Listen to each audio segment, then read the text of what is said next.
Every time I would send a proposal to a client, I would look at the numbers and then I would calculate how much I would be losing out on if I asked somebody to collaborate. And I would always decide not to ask anyone.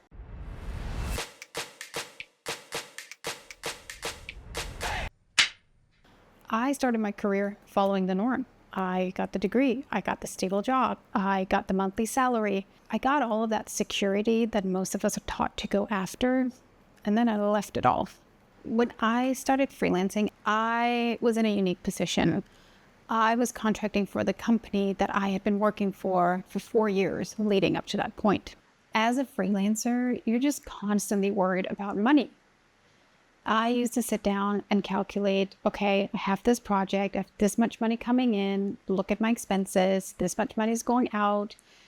And then I would start stressing about securing new leads for projects once the one I was working on would be over. Because at the end of the day, if the money doesn't add up, I would have to go back to a 9-to-5 job that I'd finally managed to escape. While the financial insecurity was very real at the time, I didn't have to think about collaboration because as long as I had that current setup with my previous employer, I would always be working in teams. And so it wasn't until that ran out and I had to go find new clients that I had to ask myself whether or not to bring in people to collaborate with. Every time a proposal would get approved by a new client, I would look at the fee calculation and then I would start calculating how much money I would have to give up if I asked somebody to collaborate with me. So I would always end up not asking anybody because every lead just felt irreplaceable.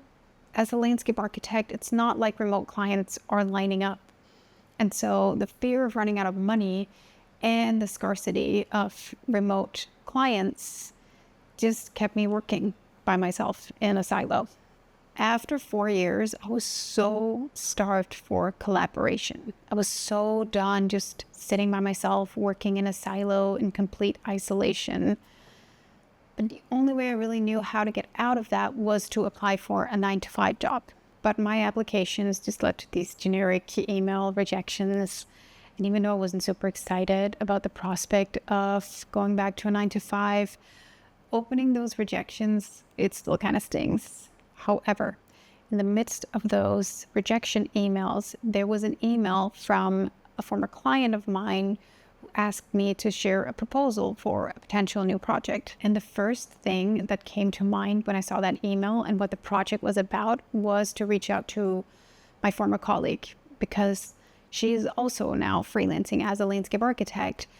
And she used to be the one who would always bring me on to projects. So the idea of being able to do that for her, now that she's in a similar position as me, just felt so gratifying. And as I started putting the proposal together and calculated the fees and everything, I didn't even care if I had to give up 50%. I didn't care if I had to give up 70% of it. I just was so excited about the idea of working together with somebody.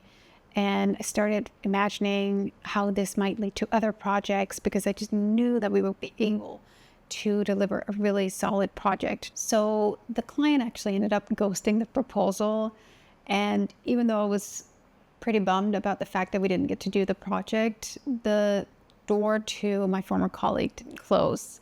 We now have weekly catch-ups where we discuss potential future collaborations we could do, what softwares we use for what's new in the landscape architecture field, and it just feels so great. And I'm really curious to know if you have ever held back inviting in other collaborators because you were afraid of what it might cost you.